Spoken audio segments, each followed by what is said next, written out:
Hello hi दोस्तों, कानापन में आपका स्वागत है। आज मैं इस वीडियो में एक ऐसे खूबसूरत पौधे के बारे में बताऊंगी। इंडोर प्लांट है जो हमारे हर घर में रहना चाहिए। बहुत ही खूबसूरत लगता है। उसमें फल फूल तो कुछ नहीं आते, लेकिन पत्तियों तो इतने सुंदर लगता है। लेकिन आप वो फरवरी के लास्ट में, मार्च के शुरू में आप उस पौधे को अपने घर में लाएंगे तो वो आपके गार्डन में सालों साल बना रहेगा। वो कटिंग से भी ग्रो हो जाता है। बहुत ही खूबसूरत पौधा है। इस वीडियो में इस खूबसूरत पौधे के बारे में बात करी थी। इसे डेफनबेगिया कहते हैं, इसे डपकिन भी कहते हैं। देखो कितना अच्छा खूबसूरत पौधा है। मैं इसे इस वीडियो में इसके बारे में सारी जानकारी दूंगी कि नर्सरी से हमें कैसे लाना चाहिए, इसके लिए सनलाइट, वाटरिंग और फर्टिलाइजर वगैरह, इसे कटिंग से कैसे ग्रो करें। मैं सारी वीडियो में सब आपको इसे हमें एक ऐसा फर्टिलाइजर बताऊंगी। इसके लिए मिट्टी के लिए एक ऐसी मिट्टी बताऊंगी, मतलब फर्टिलाइजर है वो मैंने फ्री से ही, सबके घर में आती है। सर्दियों में आप लोग फेंक देते हैं, मैं उससे ही मैंने एक ऐसा फर्टिलाइजर बताया, इसकी मिट्टी बनाऊंगी कि बहुत ही शक्तिशाली खाद है वो। आप मेरी वीडियो को प्लीज अंत तक देखना। देखो ये है वो खूबसूरत पौधा जिसके बारे में बात कर रही थी। आप शायद देख कर पहचान गए होंगे। इसका नाम डेफनबेगिया है। इसे डपकिन भी कहते हैं। बहुत खूबसूरत पौधा लगता है। अगर एक बार आप अपने गार्डन में ले आएंगे तो आपके गार्डन में एक से ही आपके कम से कम 10 पौधे हो जाएंगे, क्योंकि ये ग्रोथ तो स्लो करता है, लेकिन इसकी जब ग्रोथ बढ़ जाती है तो इसकी नोट से जब ये बढ़ जाता है, यहाँ से काट काट के छोटे छोटे पीस ही हम इसमें मिट्टी में कर देते हैं तो मिट्टी से ऐसे ही ग्रो हो जाता है। देखो ये छोटी सी गमले में है, नर्सरी के छोटे से मैं लेके आई हूं मैं। और आपको जब ये भी कहूंगी, जब भी कोई भी पौधा लो तो आप तो या फरवरी या मार्च के शुरू में लेके आए या बरसात में लेके आए, लेकिन डेफनबेगिया का पौधा आप फरवरी के लास्ट में या मार्च में ही लेके आए, क्योंकि बरसात वगैरह में भी थोड़ा इसका वो रहता है। लेकिन आप बीच में पौधा ला तो सकते हैं। नर्सरी में तो ज्यादातर सभी 12 महीने पौधे मिल जाते हैं, लेकिन हमारे घर आके वो कुछ खराब हो जाते हैं। जब भी आप नर्सरी से इंडोर प्लांट वगैरह लेना चाहें तो आप तो या मार्च के शुरू में या फरवरी के लास्ट में लेके आए, क्योंकि अब मौसम बहुत अच्छा हो रहा है। मार्च का शुरू एकदम है। अब न तो सर्दी है न गर्मी है, तो इसमें हमारे पौधे घर पे नर्सरी से लेके आते हैं तो बहुत ही सही चलते रहते हैं हमारे पौधे। नर्सरी से जब आप अपना पौधा खरीदें तो ये देखें इसकी पत्तियां वगैरह एकदम सही हो, स्वस्थ होनी चाहिए। और देखो मेरे छोटे से इस पोट में ही लगा हुआ है, ये एकदम स्वस्थ पौधा है।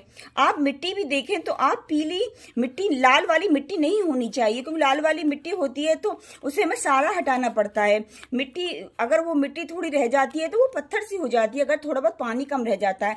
ये नॉर्मल मिट्टी में लगा होना चाहिए, आपको ये भी देखना है। और इसकी 3-4 पत्ती होनी चाहिए। और देखो यहाँ से ये पत्ती भी अब निकालेगा, मैं अपनी प्लांट में डालूंगी तो।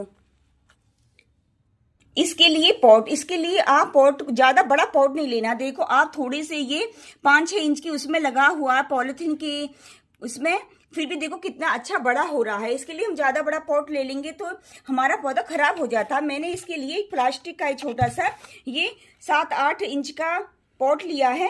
ये इसके लिए बहुत होगा, क्योंकि ये स्लो तो ग्रोथ करता है लेकिन ग्रोथ बहुत अच्छी करता है। और आपके गार्डन में ये सालों 12 महीना ऐसे इसकी पत्तियां ग्रीन होती रहती हैं। और ज्यादा वो ठंड वगैरह गर्मी पड़ती है तो इसकी पत्तियां निकालना बंद कर देता है ना, ये अपनी पत्तियां निकालता रहता है और उसे बहुत सुंदर पौधा लगता है। आप, मैं यही कहना चाहूंगी कि आप नर्सरी से पौधा, इसके लिए ज्यादा बड़ा पॉट ना ले। पॉट तो आप कैसा भी ले सकते हैं, सीमेंट का, प्लास्टिक का या मिट्टी का, आप कैसा भी ले सकते हैं, कैसे भी उसमें चल जाता है। लेकिन मैंने ये प्लास्टिक का लिया है और इसके लिए छोटा ही पॉट लें, ज्यादा बड़ा पॉट नहीं लें आप इसके लिए, डेफनबेगिया के लिए। और ये भी बताऊंगी, नर्सरी से आप पौधा लेके आए तो आप तुरंत अपने पौधे पॉट में उसे शिफ्ट नहीं करना। ये मुझे 4-5 दिन हो गए इसको लाए हुए, मैं 5वें-6ठे दिन अब दूसरे पॉट में लगा रही हूँ, क्योंकि एकदम पॉट लेके आते हैं। इसे मैंने अपने और पौधों के पास रख दिया था। देखो 4-5 दिन के बाद भी खूब अच्छा है। इसे मैं अब आज 4-5 दिन के बाद शिफ्ट करूंगी। शिफ्ट ही करें तो या तो मॉर्निंग के समय शिफ्ट करें या शाम को इवनिंग में करें, ज्यादा तेज धूप में भी हमें शिफ्ट नहीं करना है। इसके लिए मैंने पॉट ले लिया। सबसे मेन बात ये कि हमें ड्रेनेज होल बहुत अच्छा होना चाहिए हमारे गमले का। देखो मैंने खूब बड़े बड़े 3 होल कर लिए हैं इसमें। आप किसी की सहायता से कर सकते हैं, गरम करके वगैरह, चाकू वगैरह को गरम करके उससे भी होल हो जाते हैं। प्लास्टिक में आराम से होल हो जाते हैं। इसके ऊपर हमें ये पत्थर की ठेपरी रखनी है। देखो ये हमें मिट्टी वाली ही ठेपरी रखनी, तीनों छिद्रों के ऊपर हम हम इस पत्थर की ठेपरी को रखेंगे। इस पत्थर की ठेपरी का हमारे ये है कि अगर इस पत्थर की ठेपरी को नहीं रखेंगे हम, तो हमारे गमले में मिट्टी जम जाएगी इन छिद्रों में और पानी रुकना बंद हो जाएगा। हमारे कितनी भी अच्छी मिट्टी हो, कितना भी अच्छा कुछ भी हो, लेकिन हमारे गमले में पानी रुकता है तो हमारा पौधा खराब हो जाता है, क्योंकि इसको भी पानी की बहुत कम जरूरत होती है। जब इसकी अच्छी तरह से 2 इंच की मिट्टी सूख जाए, हमें तभी पानी देना रहता है। कोई भी पौधा हो, अगर 3-4 दिन हमारे गमले में पानी खड़ा रह गया तो हमारे नीचे से जल गलने लगती है, जड़ इसकी गलने लगती है, फंगस लग जाता है, फिर ऊपर से हमारा पौधा खराब हो जाता है। हमें ड्रेनेज होल बहुत अच्छा होना चाहिए, मिट्टी भी ऐसी पोरस बननी चाहिए इसकी, जो पानी डालें हम नीचे से 4-5 मिनट के बाद पानी हमारा नीचे से बाहर निकल जाना चाहिए। मिट्टी ऐसी होनी चाहिए। मैं इसके लिए आपको मिट्टी बताती हूँ।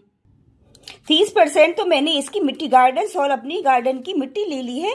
मिट्टी को मैंने, ये पुरानी गमले की मिट्टी थी, खूब अच्छी से धूप में सुखाकर 10-12 दिन इसमें इसकी अच्छी हो गई एकदम। मैंने 30% गार्डन सॉइल ली है और 30% मैंने इसमें ये मेरी वर्मी कंपोज है और थोड़ी सी पुरानी गोबर की खाद है। पुरानी गोबर की खाद लो तो आपको पुरानी ही लेनी है। 30% ही मैंने इसमें पुरानी गोबर की खाद डाल दी है। और इसे फंगस वगैरह के लिए मैंने थोड़ी सी इसमें हल्दी ली है। आपको ध्यान रखना है, हमें हल्दी ज़्यादा नहीं लेनी है। हमें आधी चम्मच है मेरी हल्दी, आधी से भी कम है मेरी हल्दी। इसमें खाद को थोड़ी सी हल्दी मिलाकर सब मिट्टी में अपनी मिला लेंगे। हमें ज़्यादा यूज नहीं करना, कोई भी केमिकल हो या कोई भी हो, लेकिन थोड़ा बहुत ज़्यादा हो जाए तो कोई बात नहीं। हमें गमले के हिसाब से, छोटा गमला है तो हमें थोड़ी यूज करें, थोड़ा बड़ा गमला है तो हम थोड़ा ज़्यादा यूज कर लेंगे। हमें ये नहीं कि कोई भी ऑर्गेनिक फर्टिलाइजर कोई भी हो, हम अपने पौधे को लगातार 1 हफ्ते में ही देते रहेंगे, ज़्यादा देते रहेंगे, हमारे नुकसान देते हैं। ज़्यादा फर्टिलाइजर से हमारा पौधा घना नहीं होता है। उसकी देखभाल से, उससे पानी से, वाटरिंग से, फर्टिलाइजर भी हमें हिसाब से देना चाहिए। 15 दिन से पहले तो हमें कोई भी फर्टिलाइजर नहीं देना। 15 दिन का अंतर तो हमें जरूर फर्टिलाइजरों में करना चाहिए, घर के हों या केमिकल हो। मैं आपसे यही कहना चाहूँगी कि आप ऑर्गेनिक फर्टिलाइजर यूज करें तो बहुत है, क्योंकि मैंने 15-16 ऑर्गेनिक फर्टिलाइजर की वीडियो डाल रही। प्लीज़ मेरे चैनल पर जाकर देखना, सब घर के ही हैं, जो फ्री के हैं, जो उनको आप फेंक देते हैं, वो आपके गमले के पौधों के लिए बहुत ही फायदा देते हैं। जो मैं आपको फर्टिलाइजर बता दी, ये मेरी मूंगफली की छिलकों की खाद है। देखो कितनी अच्छी खाद है। मैं इसे भी उसी मिट्टी में मिलाऊंगी। मैं 30-40% इसे रखूंगी। 40% अब उसमें 30% में मिट्टी डालूंगी, 30% मैंने इसमें वर्मी कंपोज गोबर की खाद डाली है, 30-40% में अब इस मूंगफली की छिलकों की खाद है। मैंने इसकी वीडियो डाल रखी, मेरे चैनल पर जाकर देखना प्लीज़। जो मूंगफली के छिलके सर्दियों में बहुत आते हैं, आप उन्हें फेंक देते हैं, ये हमारे पौधों के लिए बहुत फायदा देती है। जो कोकोपीट वगैरह होता है उसकी जगह भी हम इसे यूज कर सकते हैं। ये मैंने लगाकर देखी थी, इसमें मैंने और भी पौधों में लगाई थी, मेरे पौधा खूब अच्छे हो रहे हैं। इससे मिट्टी भी हमारी बहुत हल्की बनती है। देखो कितनी अच्छी खाद है। मैंने इसके, आप मेरी वीडियो को जाकर देखना, इसकी मैंने 1 महीने पहले बनाई थी इसकी खाद, और देखो बहुत अच्छी खाद बन गई है मेरी इसकी। मैं इसे भी अपने गमले की मिट्टी में मिलाऊंगी। आपको मूंगफली की छिलका, आप इसमें जाकर देखना मेरी वीडियो को, मैंने इसे धूप में, जो आपको ऐसे ही मूंगफली के छिलके नहीं डालने हैं, पहले प्लीज मेरी वीडियो को जाकर देखना। मैंने इसमें सब प्रोसेस बता रखा है कि कैसे खाद बननी है, कैसे यूज करना है, हमें तभी करनी है। कभी आप ऐसे मूंगफली के छिलके डाल दो, उसमें नमक होता है तो हमारे पौधों में खराब भी हो जाता है। इसलिए मैं कोई भी फर्टिलाइजर घर का ही, मैं फ्री के फर्टिलाइजर जो भी मैं बताती हूँ पहले अपने गमलों में यूज करती हूँ, फिर मैं आपको वीडियो डालकर बताती हूँ। क्योंकि हम जो गार्डनिंग के शौकीन है, जिन्हें पौधों से प्यार, अगर हमारा पौधा खराब हो जाता है, किसी के कुछ बताने पर हम डाल देते हैं तो हमें बहुत दुख होता है। इसलिए पहले मैं यूज करती हूँ। मैंने इसकी मूंगफली की छिलकों का खाद पहले यूज कर रखा है, तभी आपको बता रहे हैं। ये बहुत अच्छा खाद है हमारे पौधों के लिए। और मूंगफली की छिलकों की खादों को हम इसमें मिला लेंगे। 30-40% करीब मैं इस खाद को मिलाऊंगी इसमें, जो एकदम इसकी मिट्टी पोरस बन जाएगी। क्योंकि इस गमले को मिट्टी एकदम पोरस चाहिए, जो हम पानी डालें 2-3 मिनट में ही हमारा पानी नीचे आ जाए। और ये फर्टिलाइजर का काम भी करती है हमारे ये मूंगफली छिलकों की खाद। हमने अपने गमले में पत्थर रख लिए और इसके ऊपर हम मिट्टी डाल लेंगे। जो हमने बनाई थी मिट्टी, सभी मिट्टी को हम अपने गमले में डाल लेंगे।